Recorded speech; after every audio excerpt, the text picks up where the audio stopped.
السلام علیکم ورحمۃ اللہ. Welcome to horror stories with Asad episode number 13. میں امید کرتا ہوں کہ آپ لوگ سب خیریت سے ہوں گے. سب سے پہلے اگر آپ کے پاس بھی کوئی ایسا سچا واقعہ یا کوئی ایسی سچی کہانی ہو تو مجھے میرے ای میل ایڈریس پر ضرور سینڈ کیجیے گا یا کامنٹ سیکشن میں اپنا فون نمبر مینشن کر دیجیے. میں خود آپ کو کال کروں گا اور آپ سے وہ کہانی سن کر دنیا کو سناؤں گا.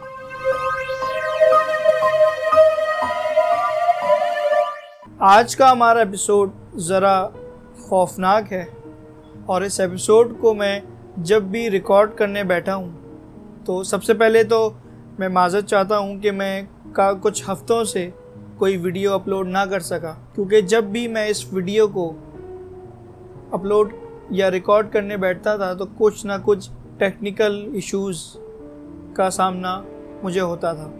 خیر، آج کی کہانی ہمیں سلمان صاحب نے بھیجی ہے اور ان کے کوئی ریلیٹیوز ہیں انہوں نے ہمیں بتایا ہے واقعہ سارا. وہ ایک فیملی ہے جن کا نام ہے، ایک کپل ہے جن کا نام اخلاق اور سکینہ ہے. اخلاق کے یہاں 9 سالوں سے کوئی اولاد نہیں تھی. یہ بے اولاد جوڑا تھا جو کہ 9 سالوں سے اولاد کا خواہش مند تھا. تو انہوں نے ایک بیٹی اڈاپٹ کرنے کا سوچا اور کسی ویلفیئر ادارے سے ایک خوبصورت سی بچی، ایک حسین خوبصورت سی 2.5 سال کی بچی اڈاپٹ کی جس کا نام انہوں نے رشا رکھا. ویسے تو بچے اللہ تعالیٰ کی رحمت تصور کیے جاتے ہیں، مگر یہ بچی کچھ عجیب و غریب خصوصیات کی مالک تھی. اخلاق اور سکینہ نے اس بچی کو اڈاپٹ کیا. کچھ منتھ بعد اس کا اسکول میں ایڈمیشن کیا اور اس کی تربیت اور تعلیم پر توجہ دینے شروع کر دی. کچھ عرصہ بیتنے کے بعد اسکول سے یہ کمپلین آئی کہ رشا ہاف ٹائم جو بریک ٹائم ہوتا ہے اس کے اندر اکیلے جا کر ایک بڑے سے درخت میں اوپر چڑھ کر بیٹھ جاتی ہے اور جب تک وہ بریک ٹائم ختم نہیں ہوتا وہ نیچے نہیں اترتی. جیسے ہی بیل ہوتی ہے وہ نیچے اتر کر آتی ہے اور کلاس روم میں چلی جاتی ہے. یہ کچھ ان کے پیرنٹس کے لیے کچھ عجیب سی بات تھی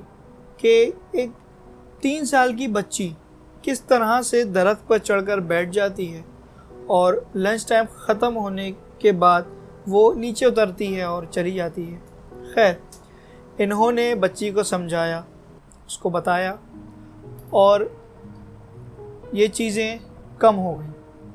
اس کے بعد ان کی ماں یعنی سکینہ نے یہ نوٹس کیا کہ وہ بچی جب کچھ کھاتی ہے، چکن وغیرہ، گوشت وغیرہ، یہ خاص طور پہ چکن، تو وہ بوٹیوں کے ساتھ ہڈیاں بھی چبانے لگ جاتی ہے. یہ بات انہوں نے جب نوٹس کی تو اس کو روکا، اس کو ڈانٹا کہ یہ کیا طریقہ ہے، تم ہڈیاں کیوں چبانے لگ جاتی ہے. تو اس طرح کی کچھ چیزیں اس کی ڈیلی روٹین میں آ رہی ہیں. کچھ عرصہ بیتا تو ان کے پیرنٹس یعنی سکینہ اور اخلاق نے بچی کو قرآن پاک پڑھانے کا فیصلہ کیا اور ایک قاری صاحب ارینج کیے کیونکہ یہ رشا کو قرآن پاک گھر میں پڑھانا چاہتے تھے. قاری صاحب لگائے اور جب قاری صاحب بیٹھے ایک کمرے میں اور رشا کو پڑھانے کی کوشش کی تو رشا ویسے تو پڑھنے میں بہت اچھی تھی، لیکن جب قرآن پاک جب پڑھنے بیٹھی تو اس کا دل نہیں لگ رہا تھا، وہ بیزاری کی سی کیفیت میں تھی. تو قاری صاحب نے اس کو تھوڑا زور دیا، تھوڑا ڈانٹا. تو اچانک رشا نے جب اپنا سر اوپر کی طرف اٹھایا تو قاری صاحب کی چیخ نکل گئی اور یہ چیخ سنتے ہی جب سکینہ فوراً کمرے میں داخل ہوئی تو قاری صاحب دور بیٹھے کپکپا رہے تھے ڈر کے مارے. ان کے حواس جب بحال ہوئے تو انہوں نے بتایا کہ میں جب رشا کو پڑھا رہا تھا تو اس کا دل نہیں لگ رہا تھا.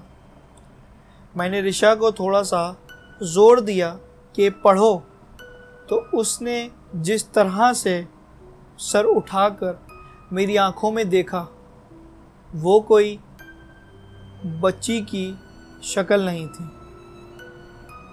یہ سن کر ان کے ماں باپ مزید خوف زدہ ہو گئے۔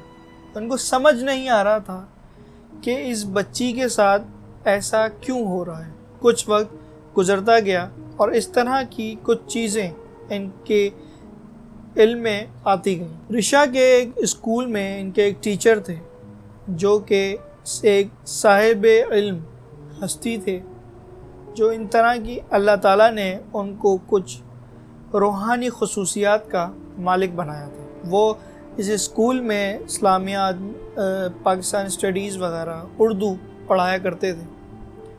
ان کی نظر جب رشا پر پڑی تو ان کو کچھ شک ہوا اس بچی کے ساتھ کوئی غیر مرئی مخلوق کا تعلق ہے۔ تو پھر انہوں نے اس بچی کے پیرنٹس سے ملنے کا ارادہ کیا اور کوشش کرنے کے بعد انہوں نے اخلاق صاحب سے اس بچی کے طبیعت اور دیگر معاملات کے بارے میں ان سے پوچھا، تو اخلاق صاحب کچھ بتانے میں گھبرا سے رہے تھے، لیکن اس ٹیچر کے اصرار کرنے پر انہوں نے ساری چیزیں ان کو بتائیں۔ تو اس ٹیچر نے اس بچی سے ملنے کا فیصلہ کیا اور ایک کمرے میں وہ اس بچی سے ملے، بچی سے باتیں وغیرہ کی اور پھر کمرے سے باہر نکلے اور ان کے والد کو کہا، یعنی اخلاق کو کہا کہ میں کچھ دن بعد آپ کو اس بچی کے بارے میں کچھ اہم معلومات بتانے کی کوشش کروں گا۔ ادھر اخلاق اور سکینہ وہ معلومات حاصل کرنے کے لیے بہت بےتاب تھے، کیونکہ 15-20 دن گزر چکے تھے اور ان ٹیچر کا کوئی اتا پتہ نہیں۔ خیر، وہ ٹیچر ان کے پیرنٹس سے ملے اور خاص کر اخلاق کو اکیلے میں لے جا کر جو انہوں نے معلومات دیں وہ عام فہم انسان یا عام عقل اس بات کو تسلیم کرنے سے قاصر ہے۔ انہوں نے بتایا کہ رشا کے ساتھ ایک غیر معمولی مسئلہ ہے۔ یہ بچی جو کہ آپ نے اڈاپٹ کی ہے، اس کی ماں کچھ گندے عملیات یعنی کالا جادو، سفلی وغیرہ کیا کرتی تھی، اور جب بچی پیدا ہوئی اس دوران اس کی ماں کا انتقال ہوا۔ اس کی ماں کے قبضے میں کچھ شیاطین تھے، جنات یا چڑیل وغیرہ اس کے قبضے میں تھیں۔ جب ماں کا انتقال ہوا تو اس مخلوق نے اس بچی کو اپنی بیٹی مانا اور اس بچی کے ساتھ وہ مخلوق ہر وقت اس کے ساتھ رہتی ہے۔ اور یہ بچی کوئی عام بچی نہیں ہے، آپ اس کو اس طرح سے کہہ سکتے ہیں کہ یہ جنات کی بیٹی ہے، جنات کی بچی ہے۔ وہ مخلوق اس کے ساتھ 24 گھنٹے ہر جگہ ہر وقت اس کے ساتھ رہتی ہے، اور یہ جو بھی حرکات کرتی ہے تو یہ جان بوجھ کے نہیں کرتی۔ اور آخر میں انہوں نے بتایا کہ وہ مخلوق جو رشا کو اپنی بیٹی کہتے ہیں، اپنی بیٹی مانتے ہیں، وہ ایک نہ ایک دن اس کو اپنے ساتھ لے جائیں گے۔ اور ایک دن جب سکینہ رشا کے کمرے میں گئی تو رشا کمرے میں موجود نہیں تھی، بلکہ کمرے میں کیا، وہ اس گھر میں بھی موجود نہیں تھی۔ اخلاق اور سکینہ نے اس بچی کو جگہ جگہ ڈھونڈا، اسکول کے اس درخت پہ جہاں یہ ٹیوشن پڑھتی تھی، جہاں یہ دوستوں کے ساتھ کھیلا کرتی تھی، ہر جگہ ڈھونڈا، لیکن رشا کا کوئی پتہ نہ مل سکا۔ اور اس بات کو 4.5 سال بیت چکے ہیں۔ میرا مقصد آپ کو خوف زدہ کرنا نہیں، بلکہ میرا مقصد آپ لوگوں میں آگاہی فراہم کرنا ہے۔ میری اگلی ویڈیو کا انتظار کیجیے گا۔ فی امان اللہ۔